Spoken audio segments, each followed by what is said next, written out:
네, 여러분들과 함께 시장 체크해 볼게요. 우선은 어떻게 봅시다. 네, 미국 증시가 살짝 좀 올라갔습니다. 2.06% 상승해줬고요. S&P 500도 1.81, 다우가 1.56, 러셀 지수도 1.57 상승했습니다. 네, 유럽 증시는 약간 혼조세가 있었죠. 근데 아시아 증시도 약간은 뭐 혼조세 모양새가 있었는데 그래도 뭐 중국은 괜찮긴 하네요. 일반 지수가 뭐 좀 살짝 빠졌습니다. 마이너스 2.96%. 근데 이게 대부분 이 증시 자체가 올라온 게 있어요. 다 N장 파동이기 때문에 제가 여러분들에게 좀 말씀드렸잖아요. N장 파동의 모양새가 있다고 말씀드렸고 뭐 아니라도 할까? 이때 당시에 하락 인테온 캔들 나왔어요. 근데 지지 라인이라 말씀드렸고 그렇기 때문에 뭐 크게 문제될 것 같지는 않다. 뭐 제가 예상한 대로 크게 문제가 발생되지 않았죠. 그 다음 캔들에서. 네, 지금 현물 나스닥 지수인데요. 네, 상승장악형 캔들 나와줬죠. 물론 이제 거래량이 좀 동반되지는 않았습니다. 뭐 그럼에도 불구하고 뭐 이렇게 전저가를 깨면서 내려온 건 아니까 뭐 긍정적으로 보시면 될 것 같아요. 지금 과매도 구간이죠. 이거 선물 지수인데 나스닥도 네, 올라갔어요. 이게 뭐냐? 상승 반격형 캔들 나왔네요. 뭐 그렇게 강하게 올라온 건 아닌데 뭐 그럼에도 불구하고 네, 좀 긍정적인 소식이 나왔습니다. 우선 긍정적인 소식 좀 이야기 좀 해볼까요? 이게 뭐 엄청나게 좋은 건 아닌데요. 뭐 일부의 내용이에요.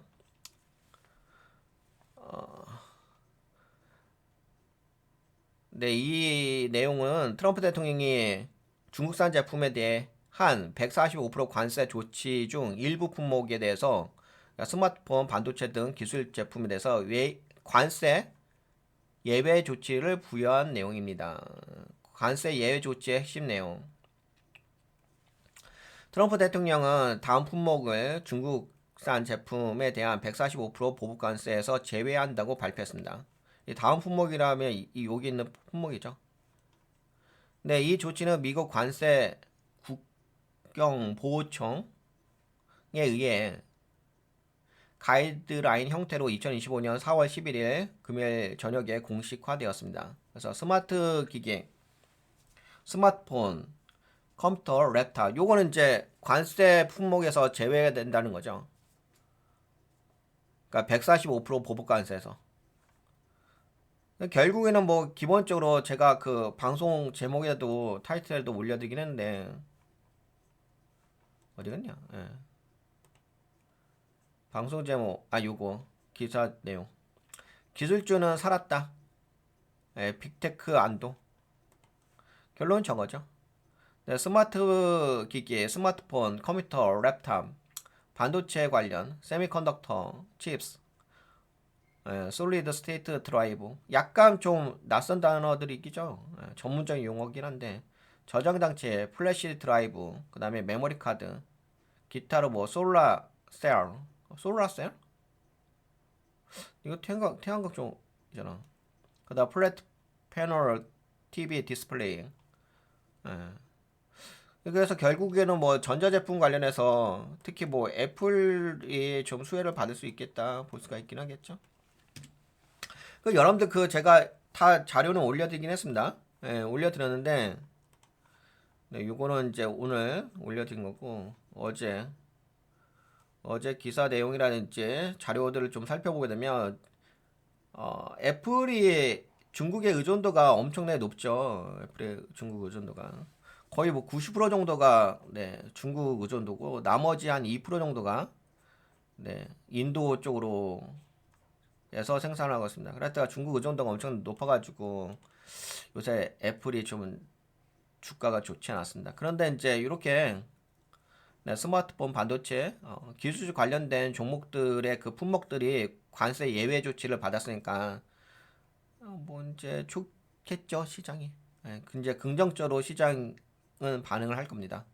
다만 좀 어떤 부분이 있냐면 예외 적용 기준일이 해당 품목은 2025년 4월 5일 이전 창고에서 출고된 제품에 대해서 소급 적용된다고 합니다. 그래서 아직까지는 좀더 뭐 미래가 딱 정해진 건 아니에요. 긍정적이다 무조건 물론 이제 그런 거 있죠. 어떤 부분이 있냐면은 마감 시황에서도 이런 얘기가 있었죠. 약간 이제 중국과 협상을 할 수 있다 그런 이야기가 좀 나오긴 했죠. 예, 그래가지고 그런 이야기가 나오면서 이 장막판에 올라간 거잖아요. 결국에는 장 초반에 약간 약세를 움직이다. 결국에는 뭐 이제 협상을 하긴 할 것 같아요. 예, 협상을 해가지고 뭐 긍정적으로 갈 것 같긴 한데 뭐 그 전까지는 계속 뭐 변동성 존재하겠죠.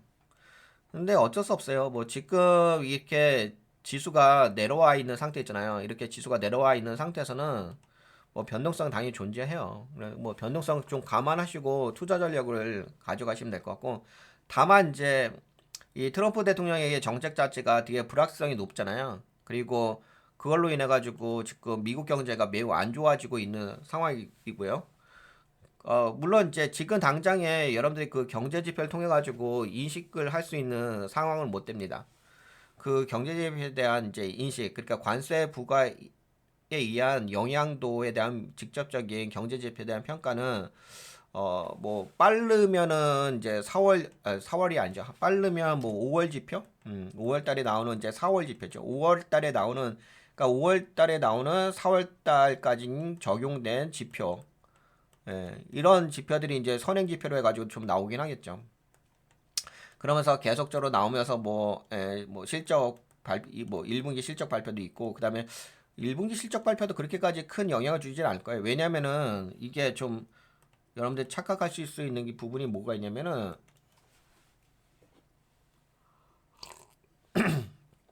예를 들어서 지금은 오히려 수요가 더 증가했을 거예요.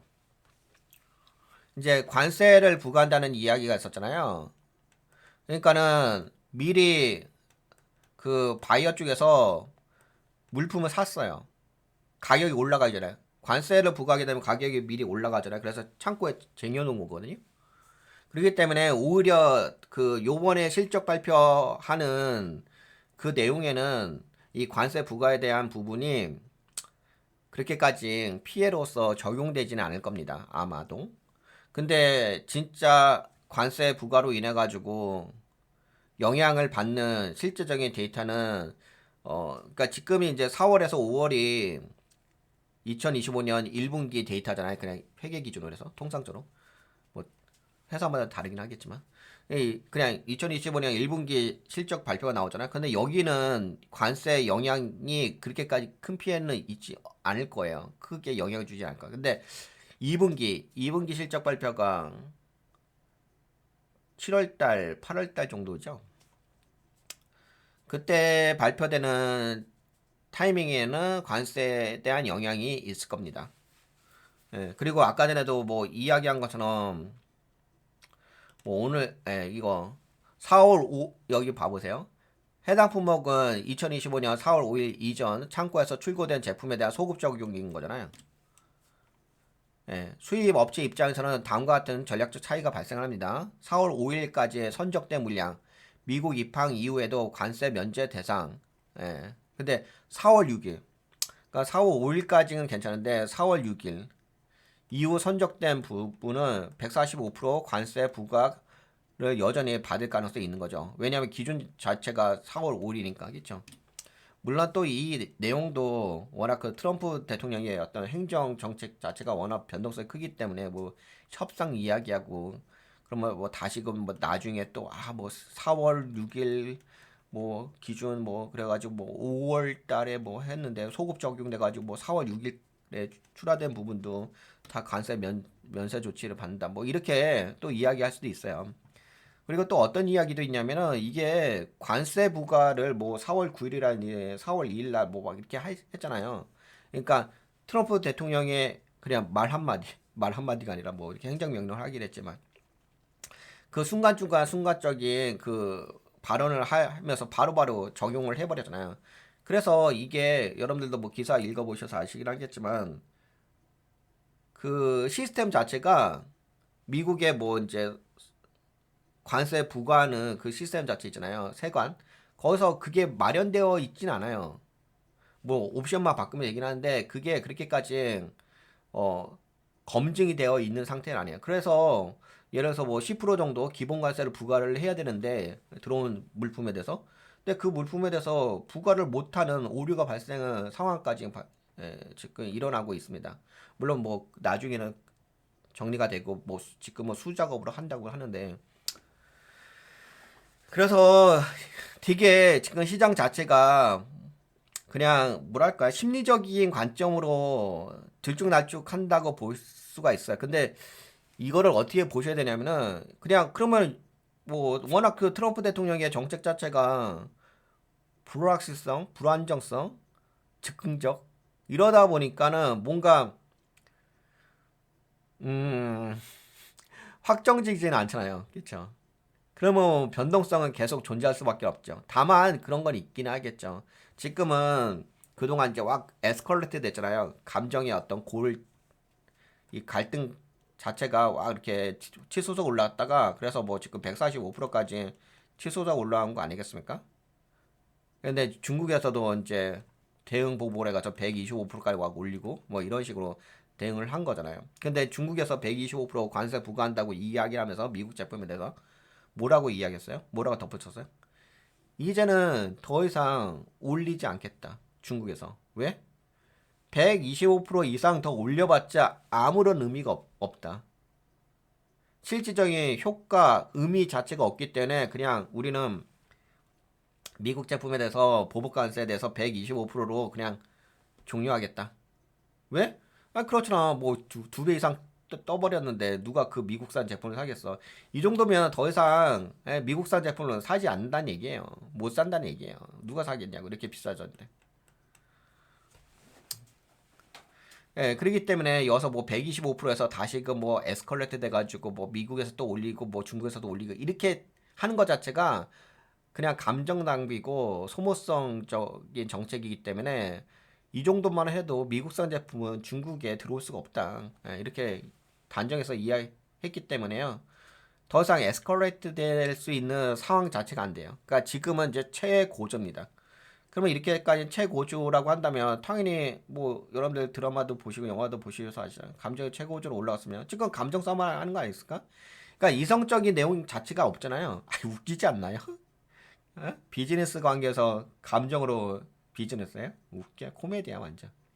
하여튼 이런 코미디를 하고 있는데요. 세계적인 코미디를 하고 있는데 이런 코미디가 이제는 클라이막스에서 웃음거리 조롱거리 웃음거리였잖아요. 이제는 이제 웃음거리가 개그가 더 이상 이제 끝났어요. 개그가 끝나고 이제는 뭐 클라이막스 됐으니까 이제 다시 내려오긴 하겠죠. 그러면은 이렇게 클라이막스까지 올라갔다가 내려오게 되면은 그래서 그 미국 증시 기준으로 봤을 때 금요일날 미국 증시 기준은 금요일날 현지 시간 기준 한국 시간으로는 뭐 오프토일이고 했을 때 나중에 그 미국의 증시가 올라갔던 이유가 뭐였어요? 협상이라는 단어였잖아요. 협상. 중국과 협상할 수 있다? 아 웃기지 않나요? 완전 코미디야. 아 중국은 뭐 협상에 대해서 이야기도 하는데 뭐 협상하자고 그런 것도 아니고 협상하면 응할 수는 있다 뭐 이렇게 이야기하는 거지. 아 그냥 뭐 혼자서 미국 혼자서 막 올렸다가 이제는 뭐 중국과 협상할 수 있다 뭐 이렇게 얘기하는 것 자체가 혼자 북치고 장구치고 아유, 코미디야 완전. 하여튼간 이런 코미디를 하고 있는데 이 코미디가 이제 협상으로 이제 넘어가는 거겠죠.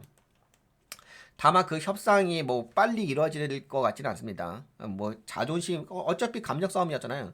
그러면 이제 본인의 자존심도 어느 정도 지키면서 예, 이 협상을 하긴 하는 거죠. 그러면 뭐 이 에스컬레이트 됐던 부분이 이제는 약간 완화되는 부분으로 갈 수가 있는 상황이 된 거죠.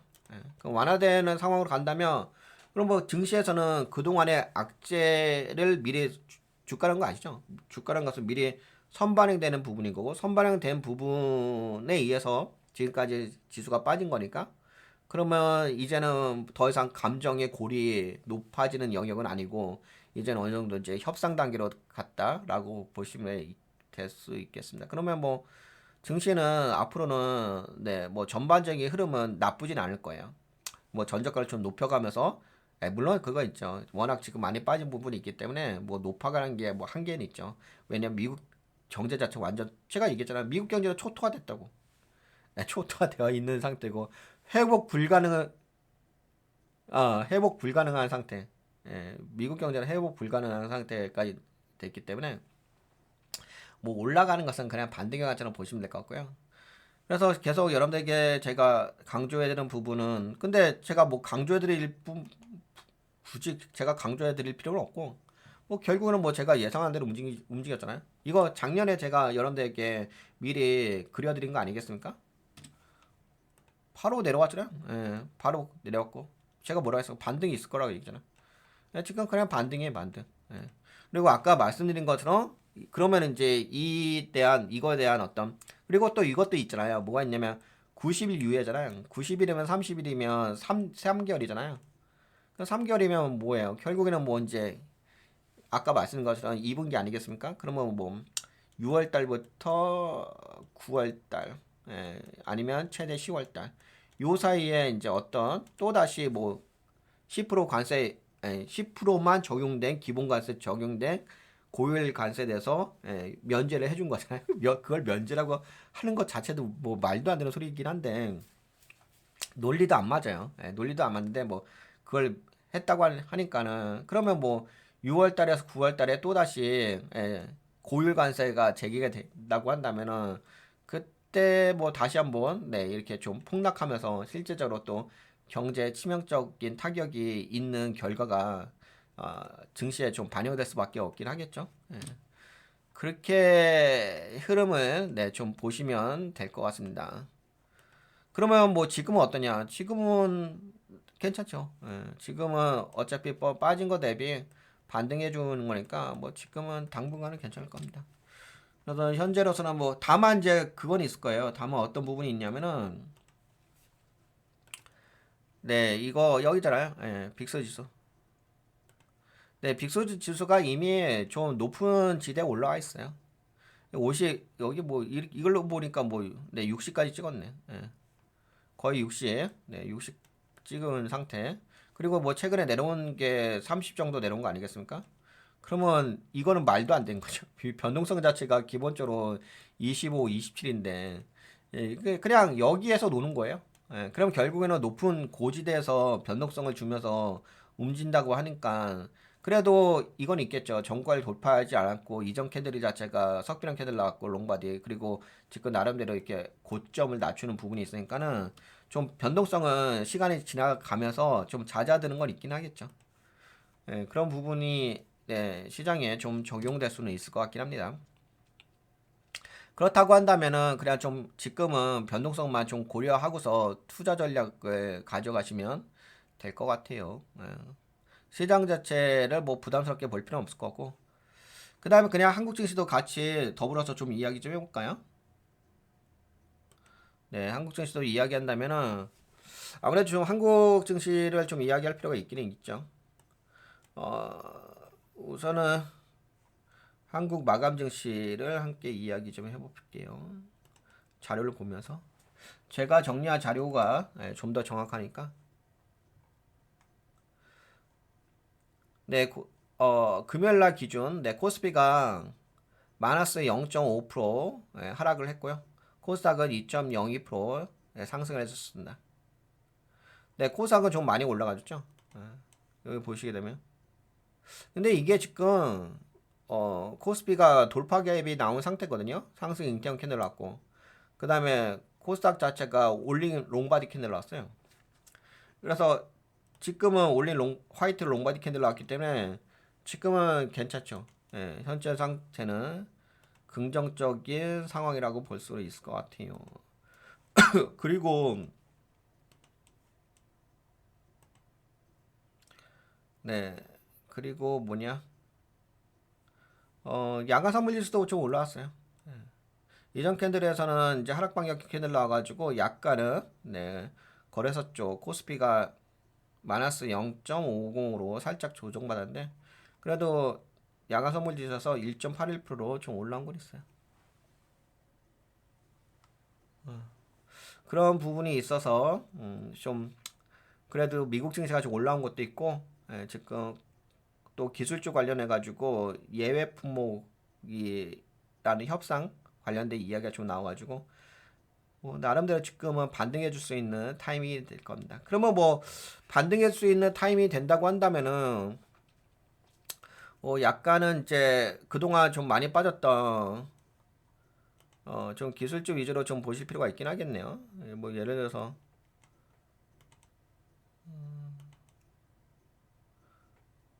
SK하이닉스? 잠깐. SK하이닉스가 그 반도체 쪽에서는 대장주죠.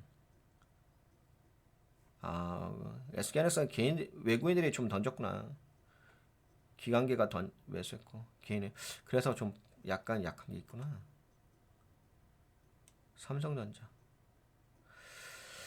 삼성전자 최근에 실적 발표 있죠. 근데 반등 정도로 보시면 될 것 같아요. 지금 이게 이동 이치 따라라 자 여기서 추세가 빠진 다음에 올라간 자리죠. 반등 정도로 있긴 하겠다, 그쵸? 어차피 지금 240선 아래에서 놀고 있는 거잖아요. 뭐 그래도 그러면 뭐 근데 너무 많이 빠졌다. 차트가 안 만들어졌는데?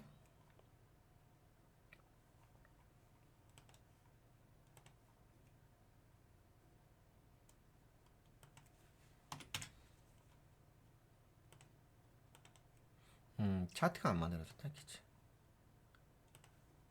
추세가 이렇게 내려오는 거잖아. 이렇게 올라고 다 깨졌다. 근데 이전 캔들 자체가 이게 나온 거죠. 지금 유성형 캔들 나왔죠. 유성형 캔들 나오면서 올라왔어. 그래도 올라온 게 있어서 그래도 이제 반등 자리는 되긴 하겠네요. 지금 이게 계속 올라간다. 여기 보시면 추세가 깨진 자리잖아요. 깨진 자리에서 이제 이 자리가 정상적인 자리인데 여기서 저 유성 캔들 나왔으니까 그래도 여기 이것서 좀 갖고 놀 수 있는 건 있긴 하겠네요. 그쵸? 이렇게 빠졌다가 갖고 놀 수 있긴 하겠죠. 그럼 여기서 이렇게 좀 갖고 놀게 되면은 그치? 그러면 뭐 약간 뭐 성장주가 반등해서 올라온다고 볼 수가 있긴 하겠지. 성장주가 반등해서 올라온다고 한다면은 뭐 시장은 좀 긍정적으로 볼 수가 있긴 하겠죠. 그러니까 약간 그런 게 있는 것 같아요. 지금은 어 지수가 좀 빠진 부분이 예를 들어서 뭐 성장주가 빠졌기 때문에 지수가 빠진 거잖아. 뭐 엔비디아가 빠졌기 때문에 지수가 빠진 거잖아. 애플이 빠졌기 때문에 지수가 빠진 거잖아요. 그럼 뭐 애플, 엔비디아 이런 M7 종목들이 빠진 것들이 반등해서 올라오게 되면 지수가 다시금 함께 동반해서 시가총이 큰 종목이니까 같이 올라오긴 하겠죠. 그래서 뭐 당분간은 뭐 기술적 위주로 좀 반등이 좀 있을 것 같다라고 볼 수가 있겠어요. 그러면 뭐 예, 빠졌으니까 기술적 위주로 좀 보시면 될 것 같아요. 왜냐면 빠진 게 기술적으로 빠진 거잖아요. 그럼 기술주가 올라간다는 얘기는 지수가 올라간다는 건 기술주가 올라간다는 얘기잖아. 그렇죠? 그럼 반대로 이제 방어주 쪽은 좋지는 않겠죠. 그동안 좀 방어주 쪽이 좀 선방했는데 그쪽은 좀 약세 부분이 있긴 하죠. 근데 지금 시장 자체가 지금 뭐 상승장은 아니잖아요. 그냥 박스권에서 빠진 자리에서 지지한 다음에 반등해 주는 거잖아요. 그러니까 그냥 박스권 매매라고 보시면 될 것 같아요. 뭐 거기에 맞는 이제 수익 익절 전략 적절하게 가져가시면 될 것 같고. 그러면은 이렇게 보시게 되면은 이해가 되실 거고. 그다음에 제가 계속 여러분들에게 아까 뭐 미국 시장도 말씀드리고 그런데 한국 시장도 마찬가지인 것 같아요. 네, 한국 시장도 보시게 되면은 여기가 올라가봤자 이거잖아, 그렇죠? A 파동, B 파동, 그렇죠? 네, 이거 위에는 코스피예요. 요거는 코스닥. 이거 어차피 올라가봤자 이거잖아. 이거 지금 추세가 이거잖아. 그럼 뭐 A, B잖아요, 그렇죠? 그래서 지금은 시장 자체가 녹록하지는 않다. 그냥 반등의 관점만 보시면 될 것 같다. 라고 보시면 될 거고요.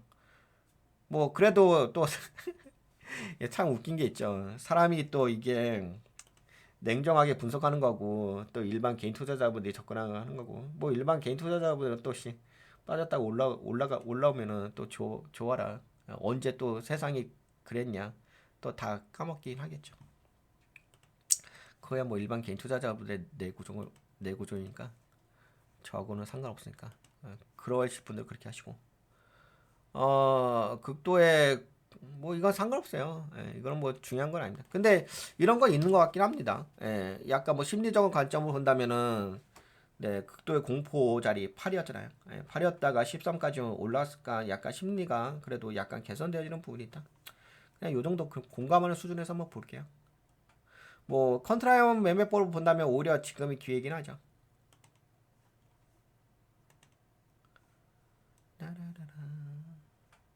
엔비디아, 애플 반등, 구글 반등. 뭐 전반적으로 올라왔어요. 네, 지금 그래도 상승한 종목 개수가 꽤 많습니다. 네, 나스닥 종합지수에서 2,000개가 올라갔고 하락 종목 개수도 뭐 적지 않게 있긴 있습니다. 1,032개로 적지 않게 있긴 있는데 그래도 상승 종목 개수가 2,000개가 넘으니까 시장 자체는 긍정적으로 봐야죠.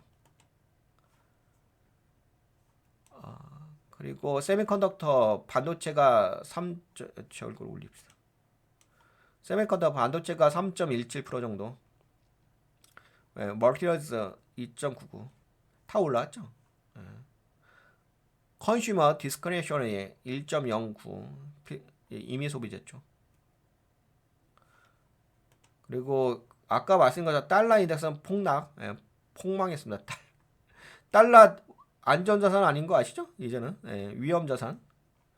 달러가 폭망했습니다. 99까지 떨어졌어요. 물론 이제 그런 건 있긴 하겠죠. 뭐 영원히 뭐 달러 인덱스가 폭망하진 않겠죠. 또 여기 신저가 나왔으니까 신저가 나온 거 대비 지지라인이 있으니까 다시 반등해서 올라오긴 하겠죠. 그리고 뭐 약간 그런 거 있잖아요. 시장이 또 안정화될 수도 있잖아요. 안정화된다기보다는 그래도 지금은 약간 긴장이 고조됐다가 이제 그 긴장이 이제 고조가 풀리는 상태잖아. 아무런 의미도 없는 행동이잖아. 뭐 145%가 무슨 의미가 있어? 그 관세 자체가 이 145% 했다, 뭐 125% 했다 이 이야기는요 아무런 의미도 없는 거예요. 쓰잘데없는 이야기. 예. 그러면 이제 그게 끝났다는 얘기예요. 그러면 이제 나름대로 이제 협상 단계로 가는 거니까. 그러면 뭐 그래도 당분간은 괜찮긴 하겠죠. 근데 워낙 이게 저항대가 많이 있기 때문에 그리고 뭐 채권 쪽을 좀 주목하셔야 된다고 말씀했고 그 다음에 뭐 제가 이거 다 올려드렸는데 PPI 지수하고 이거 다 올려드렸죠. 이거 이전 여기다 다 써놨어. 그래서 제목을 써놔가지고 PPI 지수하고 미시간 소비 심리 지수 봤는데 뭐 PPI 지수는 당연히 아니 저기 미시간대 소비자 심리 지수는 당연히 엉망진짜 나왔죠. 엉망? 네, 그냥 엉망이라고 할게요. 뭐 여기 자료 있으니까 보시면 다 아실 거고 다 여러분들 공부해 하셨을 거라고 미리 그렇게 생각하고. 근데 이제 문제는 이제 PPI죠. 잘못 해석하시면 안 될 것 같아가지고 제가 이 PPI에 대해서만 이 자료를 한 4개, 5개 올려드렸어요. 그쵸? 이거 PPI가 뭐 떨어졌기 때문에 뭐 인플레이션이 둔화됐다. 그런 건 있죠. 근데 원천적인 부분은 관세 영역인 거죠. 이 최근에 그 PPI 중에서 PPI에서 빠진 부분이 두 가지 품목이죠. 하나는 에너지, 하나는 식료품. 근데 이 에너지는 뭐예요? 경제가 안 좋아지니까 수요가 둔화되니까 에너지 가격 떨어진 거고, 그렇죠? 그리고 식료품은 왜 떨어져? 식료품은 농산물의 원재료가 가격이 떨어졌죠. 그 농산물의 원재료 가격이 왜 떨었어요? 중국에서 관세 불가했잖아. 근데 여러분들 아시다시피 미국이 가장 많이 수출하는 곳이 어디예요? 중국이잖아요. 그러니까 이 물품이 중국으로 못 가. 못 가면 뭐 하겠어요? 그 미국 내에서 소비해야 될 거 아니야. 그럼 미국 내에서 소비한다는 얘기는 무슨 얘기예요? 공급량이 증가하겠죠. 공급량이 증가하면 어떻게 해서? 그럼 가격이 떨어지겠죠. 결국에는 이래서 관세로 해가지고 에너지 가격이 떨어지고 식료품 가격이 떨어지고 인플레이션이 둔화됐다 이렇게 된 건데 이거는 경기 침체인 거죠. 그리고 또 반대로 관세로 해가지고 철강 가격이 올랐잖아요. 철강 가격이 얼마 올랐어요? 7.1% 올랐잖아요. 그러니까 이게 관세에 미치는 간접적인 영향들, 직간접적인 영향들이 PPI 지수에 나왔다. 그래서 PPI 지수가 떨어진 부분은 뭐 물가가 인플레이션 둔화돼가지고 떨어졌다. 이렇게 볼 영역은 아닌 거예요. 그래가지고 그 누구죠? 제롬 파월 연준 의장인가? 파월 의장. 예, 그분께서는 이야기하는 게 좀 더 지켜보겠다. 저도 여러분들에게 얘기했잖아요. 인플레이션은 올라갈 수가 있기는 하겠죠. 여하튼간에 근데 이제 뭐 인플레이션이 중요한 것 같지는 않고요. 제가 보기에는 경기 침체, 경기 둔화 이 부분이 좀 더 중요하죠. 이 타이타닉 호가 여러분 아시잖아요. 배가 침몰할 때는 이렇게 바다에서 이렇게 침몰할 때는 어떻게 되죠? 처음에는 배가 이렇게 가다가 그죠? 이렇게 수평으로 해가지고 배가 이렇게 가다가 침몰할 때는 뒤 후미가 이렇게 올라가 버리죠. 그쵸? 이렇게 올라갔다가 어떻게요? 그래서 인플레이션이 이렇게 올라가는 거예요. 올라갔다가 쭉 빠져 들어가죠. 그래서 인플레이션이 쭉 떨어지면서죠. 디플레이션. 여기서 빠져 들어가는 게 뭐예요? 이게 디스 인플레이션인 거죠. 디스 인플레이션으로 빠져들고 그다음에 아예 물을 침몰해 버리기 때문에 이게 뭐예요? 디플레이션 아니겠습니까? 아, 지금은 뭐 그렇게 보시면 될 것 같고 근데 우리가 뭐 디스 인플레이션까지 따지면서 떠들어댈 필요 없고요. 우리가 시간이 남아도는 것도 아니고 그냥 디플레이션이면 어차피 경기 침체니까 그냥 경기 침체 관점으로 보시면 될 것 같습니다. 네, 뭐 자료는 다 올려졌을까 내 블로그에서 보시면 될 것 같고요. 뭐 사전에 여러분들 알고 계실 거라고 판단하고 다 올려드렸으니까 충분히 이해하셨을 거라 생각되어집니다. 그래서 지금 보시게 되면 뭐 한국 증시도 마찬가지고 미국 증시도 마찬가지고 그나마 뭐 그런 게 있잖아요. 또 사람이란 게 또 망각이란 게 있으니까 뭐 지금은 뭐 심리가 어째요 뭐 우울해 뭐 이렇게 이야기해도 다시금 뭐 반등해주고 올라가지고 하게 되면 또 어느새 언제 그랬냐 하듯이 다시 또 기분 풀어지고 그런 거 아니겠습니까? 망각이란 게 있으니까 우리가 꼼생이에요. 그런 거 뭐 잊어버리지. 그러다가 또 다시 빠져버리게 되면 또 다시 당하는 거 아니겠습니까? 맨날. 여하튼 간에 그래서 지금은 반등의 관점을 보셔도 될 것 같고 현재 시점에서는 좀 뭐가 중요하냐면 당연히 리스크 매니지먼트가 중요하긴 했죠. 근데 리스크 매니지먼트란 관점을 뭐 부정적인 관점으로 바라보지 마세요. 그냥 주식은 감정이 영역이 아니라 체계화된 투자 전략의 영역이잖아요. 그러니까 리스크 매니지먼트는 당연히 주식을 할 때 기본적으로 베이스를 깔고서 관리하는 거죠. 근데 이제 다만 지금 시장에서는 그 리스크 매니지먼트가 좀 더 이전보다는 더 강화된 관점에서 접근하실 필요가 있다고 볼 수가 있긴 하겠죠. 뭐 그렇게 보시면은 뭐 여러분들 투자 전략 가져가시는데 큰 불편함 없을 것 같고 그다음에 이제 저런 게 있더라고요. 제가 요새 방송할 때 종목 분석을 안 했잖아요. 그쵸?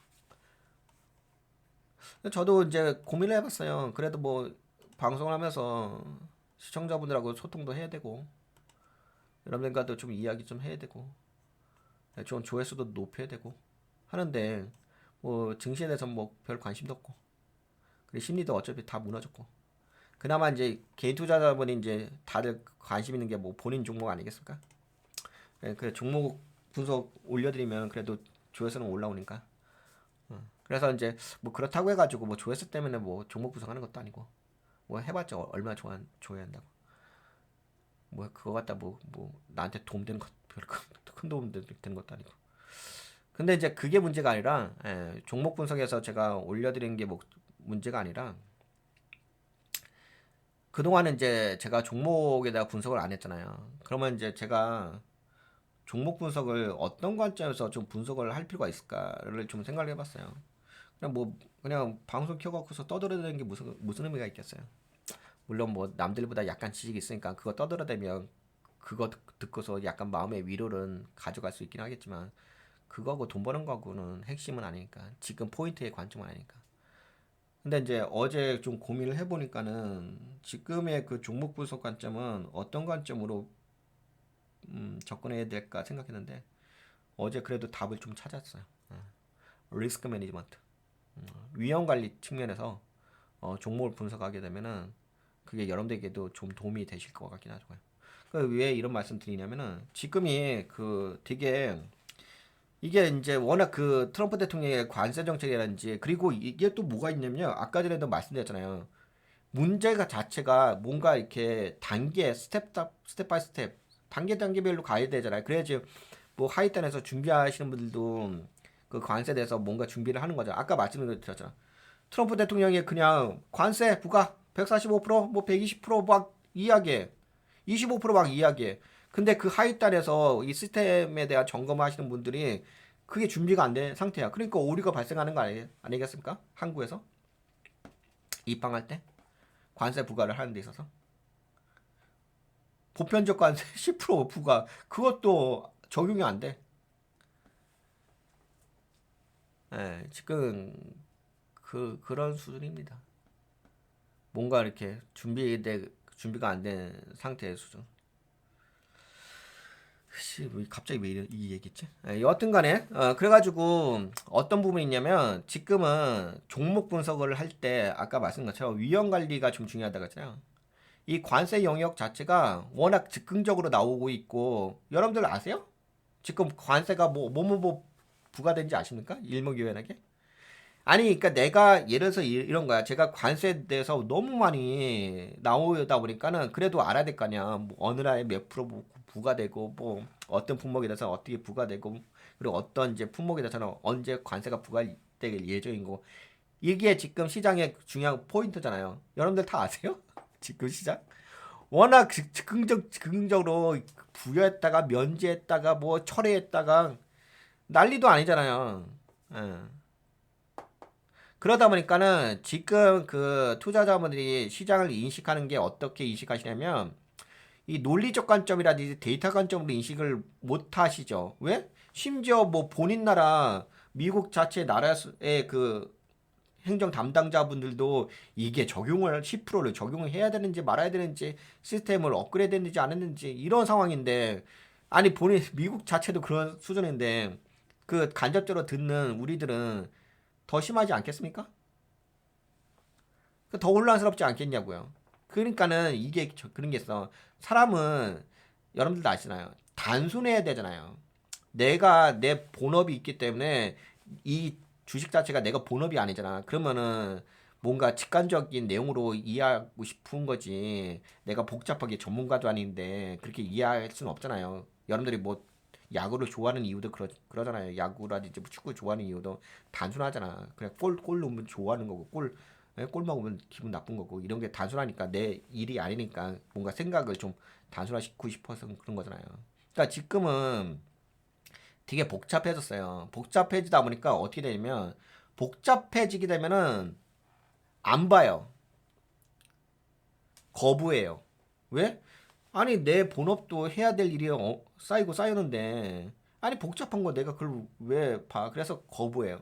거부하게 되면 어떻게 되냐면은 그 디테일함을 놓쳐요. 놓치면 어떻게 돼요? 어차피 여러분들이 주식에다 투자하잖아. 투자하면 나만 손해지. 왜? 세부 내용을 모르니까. 그러면 지금 뭐냐면은 이 관세 적용된 부분에 대한 어떤 체크를 할 때 개인 투자자분들이 투자하실지 어떤 관점으로 투자하실 거냐면은 모르잖아. 디테일한 내용을 아세요? 여러분들이 제가 아무리 자료 올려드린다 하더라도 저 자료들을 다 섭렵해 가서 잘 정리하셨어요? 그러면은 지금 받아들이신 게 단순하게 어떻게 받아들이실 거냐면 그냥 심리적으로 받아들이실 거예요. 정리되지 않는 정돈되지 않은 이야기로 해가지고 심리적으로 받아들이실 거라고. 그러면 관세 부과됐다, 관세 철회됐다, 또 관세 면제됐다. 정확하게 관세에 대해서 지금 모르시고 지금 투자하시게 될 거라고요. 그냥 뭐 예를 들어서 어떻게 보실 거라면 뭐 예를 들어서 뭐 미국 증시가 올라갔어요. 뭐 글로벌 증시가 올라갔어. 그럼 기분 좋아요. 그럼 뭐 이제 관세가 사라졌네. 뭐 이런 식의 심리적 관점으로 이해하실 거지 디테일하게 이해하지를 못하실 거라고요. 왜 이런 말씀 드리냐면은 지금은 디테일함이 매우 중요해요. 실제적으로 그 관세가 그 회사에게 부과됐을 때, 그 내가 투자하는 종목에 이 관세 영역들이 있을 거 아니에요. 그 관세 영역들이 내가 투자하는 종목에 영향을 끼치는지 안 끼치는지 그게 핵심이잖아요. 근데 그걸 모르는 상태에서 그냥 관세 부과했어요. 여러분들 한번 판단해 보세요. 지금 현대자동차에 대해서 관세가 부과됐을 때 지금 보편적 관세, 뭐 품목 관세, 뭐지 삼성전자에서 관세 부과됐을 게 이거에 대한 관세 리스크 체크해 보셨어요? 지금은 그게 핵심이에요. 예, 지금은 이 관세가 내 종목에 어떤 리스크를 가져다 주는 것인지 그거에 대해서 체크하실 필요가 있어요. 왜냐면은 달라요. 내가 알고 있는 심리적 영역, 내가 알고 있는 그 지식적 영역 있잖아요. 그거하고 실제로 이 회사에 투자했을 때그 회사의 그 내용을 보시게 되면 회사의 그 디테일한 내용을 보시게 되면은 그 사업 전략이라는 게 있어요. 경영 전략이 있어요. 그 경영 전략은 항상 그렇잖아요. 기업 대기업들이라든지 뭐 대기업뿐만 아니라 모든 기업들은 리스크가 발생할 것에 대해서 미리미리 준비를 하잖아요. 그러면 관세가 부과됐을 때 그것에 대해서 어떻게 회피할 것인지에 대한 전략까지 다 뽑아낸다고요. 그거를 이제 아무래도 대기업이면 대기업일수록 더 이제 에, 강화하긴 하죠. 그래서 그런 부분에 대해서 네, 종목을 분석하면 좋을 것 같다는 생각이 들더라고요. 그래서 뭐 그런 관점에서 앞으로 뭐 제가 시간이 되는 대로 뭐 종목 분석해가지고 위험 관리 측면에서 해당 종목이 관세 어느 정도 영향을 받는지 네, 그런 것 좀 평가를 해가지고서 여러분들과 함께 공유하도록 하겠습니다. 뭐 올라가야 떨어져요. 그 의미도 없는 이야기고 주식은 그렇게 하는 게 아니 뭐 그걸 뭐 모멘트 투자 수준에서 떠들어드리는 수준인 거고. 여하튼간에 그런 관점 해가지고 네 해외 주식, 국내 주식 이제는 슬슬 또 바빠지긴 하겠네. 이제는 슬슬 이제 종목 분석해가지고 업로드 해드리게 하겠습니다. 이것도 뭐 종목 분석도 생방송 통해 가지고서 녹화 뜨고서 업로드하고 그 다음에 증권 시황은 뭐 지금 이야기해드린 정도면 돼요. 예, 지금 이야기해드린 거. 뭐 증권 시황은 이야기했고 제가 뭐 계속 이야기하잖아요. 6월 달에서 9월 달 위기설 그거 대해서 미리미리 뭐 전략 잘 세워가시면 될 것 같고.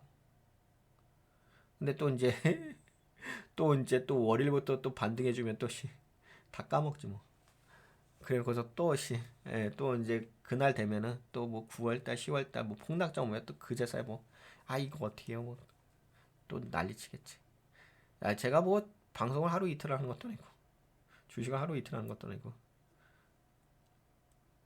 늘 개인 투자자분들은 늘 그래왔으니까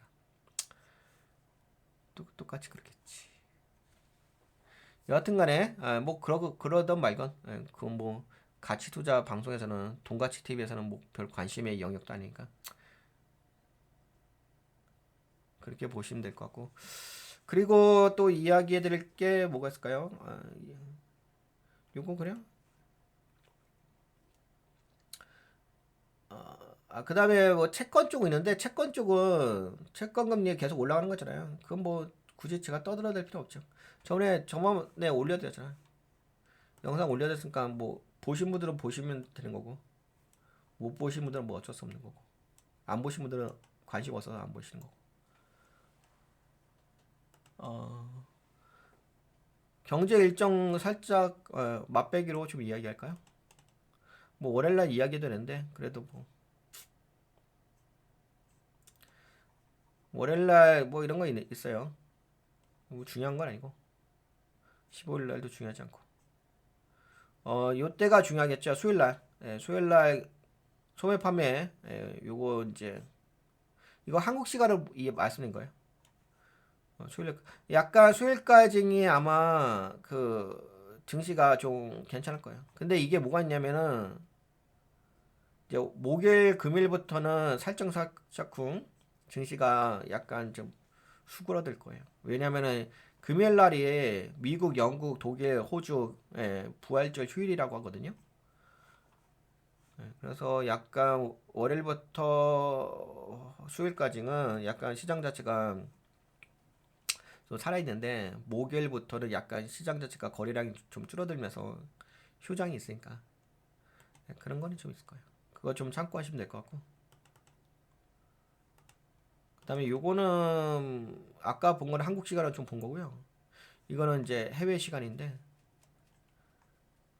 네, 월요일날 글로벌 외교, EU 외교장관 회의 있고, 뭐 연준 인사 발언도 있고, 시진핑 베트남 방문, 뭐 실적 발표, 골드만삭스 이런 거 있는데, 네, 유럽 기업에 투자 중이라고 한다면 EU 외교장관 회의에서 러시아 제재 관련 논의가 나온다면 관련 주가에 영향을 줄 수 있다. 뭐 이런 거 있습니다. 그냥 참고적으로 말씀드린 거고. 그다음에 화요일날 미국 시간이에요. 뱅크 오브 아메리카 시티, 미국 요새 최근에 미국 대형 은행 실적 발표했죠. 은행 실적 발표했으니까. 그 다음에 또 뭐 유나이티드 에어라인 은행, 헬스케어, 뭐 소매유통 실적 발표 요새 나오고 있고. 네, 항공주 투자자라고 한다면 유나이티드 에어라인스 실적 발표를 통해서 여행 수요 회복 이런 거 좀 체크하시면 될 것 같고. 그 다음에 수요일 날, 수요일 날 중요하겠죠. 이거는 다 미국 시간이에요. 파월 의장 연설, 의장 연설이 있더라고. 새벽인가?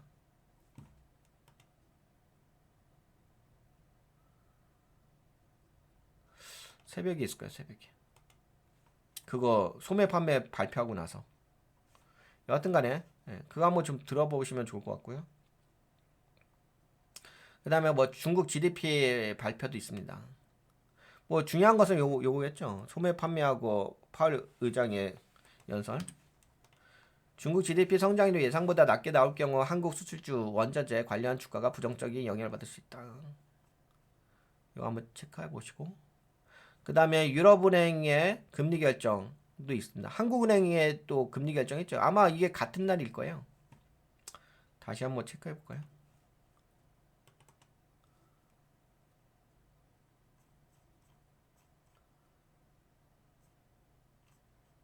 네, 한국은행이 목요일날 오전 10시에 기준금리 결정 있죠. 뭐 한국은행에서 결정해봤자 뭐 낮추던 올리던 말던 별 의미도 없죠. 한국은행에서 뭐 금리를 내리던 말던 아무런 의미도 없는 수준이죠. 시장에 아무런 의미도 없는 영향가 아무것도 없는 나라가 뭐 워낙 경제가 폭망하다 보니까 뭐 여기서 더 이상 폭망할 수준이 바닥이 더 있는지도 모르겠어요. 한국은. 어, 유럽은 네, 9시 15분에 20의 기준금리 발표가 있습니다. 요거 보시고 유럽 중앙은행 발표 있고 그 다음에 9시 45분에 유럽 중앙은행 기자회견이 있습니다. 네, 유럽은 중요하죠. 유럽. 근데 여러분들 그게 있더라고요. 진짜 특이한 게 특이하다고 이야기하면 안 되긴 한데 아니 그러니까 통상적으로 이제 기준금리라는 것을 올리든지 내리든지 이렇게 결정을 하게 되면 시장에 영향을 주잖아요. 그리고 경제 정책에 영향을 주고 주가에 영향을 주거든요. 근데 한국은 워낙 경제가 엉망이고 초토화되다 보니까는 더 이상 내려갈 그 자리가 있나? 할 수준이다 보니까 뭐 한국은행에서 기준금리를 올리던 말던 다들 관심이 없어. 아무런 관심이 없어. 뭐 내리면 내리고 싶으면 내리고 올리고 싶으면 내리고 올리고 동결하고 싶으면 동결하고 아니 워낙 경제가 초토화되다 보니까 그리고 기준금리에서 뭐 큰 영향을 받는 것도 아니고 받을 수준 자체가 없잖아 아예. 근데 좀 특이한 게 뭐가 있냐면 22는 특이하더라고요. 특이한 게 아니라 이게 정상이긴 한데 오히려 그 유럽 중앙은행에서는 금리를 인하하게 되면은 올라가요. 증시가 바로바로 반응을 해줘요. 그리고 경제도 좋아져요. 그러니까 이게 맞아요. 통화 정책이 시장과 정확하게 일치를 해요. 통화 정책을 통해 가지고 경기 부양이 돼요. 근데 한국은 뭐 내리던 말던 올리던 동결하던 아유 씨 한심한 수준이라 가지고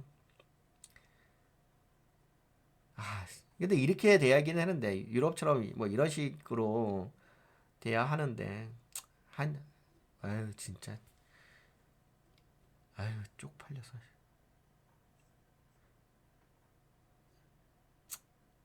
여하튼 간에 그렇고 그 다음에 이제 미국 시간 목요일 현지 시간 TSMC 실적 발표 있네요. 근데 아까 말씀드린 것처럼 그리고 넷플릭스 실적 발표 있고 오히려 이럴 수도 있거든요. 오히려 그 관세로 해가지고 미리 이렇게 바이어들이 물량을 사놓은 게 있어요. 그래서 오히려 지금 실적 발표를 할 때 관세 그 충격이 크지는 않지 않을까? 그래서 만약 실적 발표가 M7 종목들이 이제 슬슬 이제 발표하기 시작하잖아요. 이제 실적 발표가 이제 마지막이 엔비디아가 발표죠.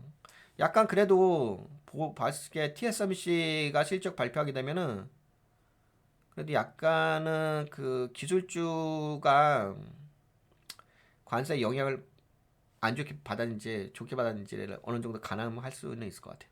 근데 제가 보기에는 그래도 긍정적인 결과 나오지 않을까 싶어요.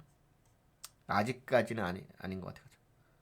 그리고 아까 말씀한 것처럼 유럽은 미국과 유럽은 부활절이라서 휴장입니다. 그렇기 때문에 금요일은 글로벌 채권 주식 외환 대부분의 주요 거래소가 문을 닫기 때문에 포지션 조정은 목요일 금요일 이전에 미리 해두는 것이 좋습니다. 그래서 이제 이번 주는 약간 수요일까지 피크일 거예요. 거래가.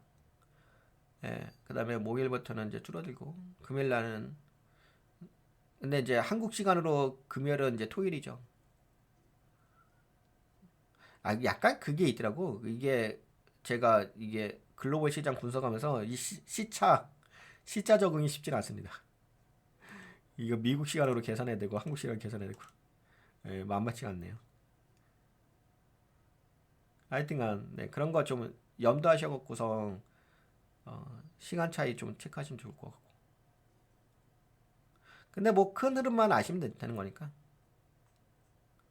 이렇게 이야기하면 되겠죠. 그러면 뭐 여러분들에게 근데 그건 좀 편하긴 하네요. 그동안은 제가 이 자료를 올려드리기 전에는 디테일하게 다 방송에서 약간 정보 전달 관점으로 떠들어야 되는데 이미 뭐 디테일한 내용에 대한 근거 자료는 다 올려드렸기 때문에 뭐 이거 보시면은 뭐 세부적인 내용은 여러분들이 알아서 챙길 수 있으니까 저는 이제 방송을 통해서 약간 큰 그림만 말씀드리면은 그건 좀 편한 것 같긴 하더라고요.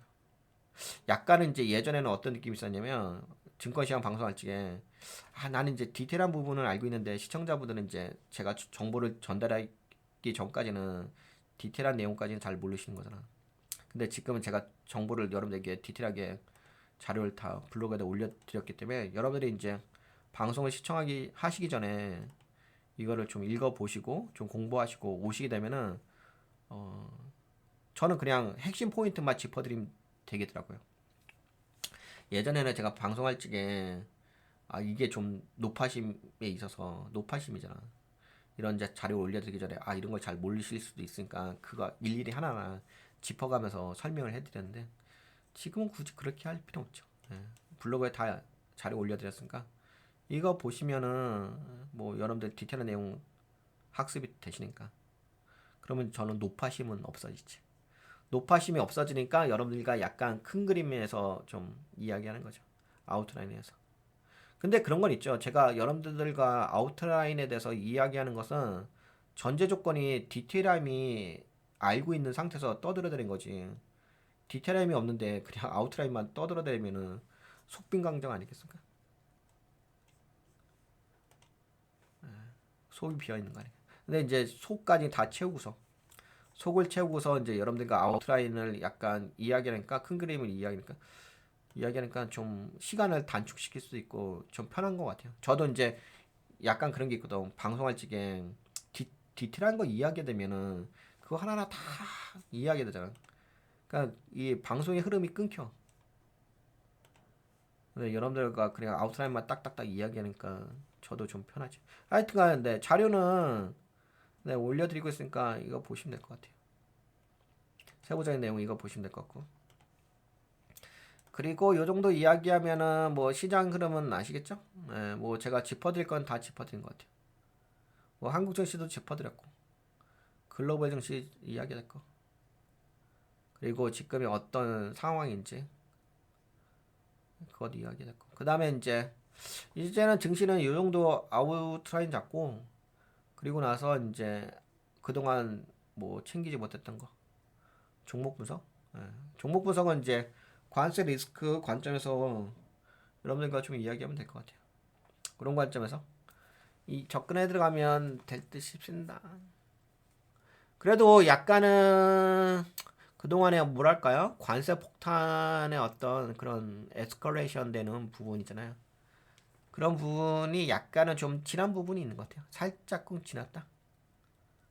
예, 다만 이제 두 가지 관점이 있죠.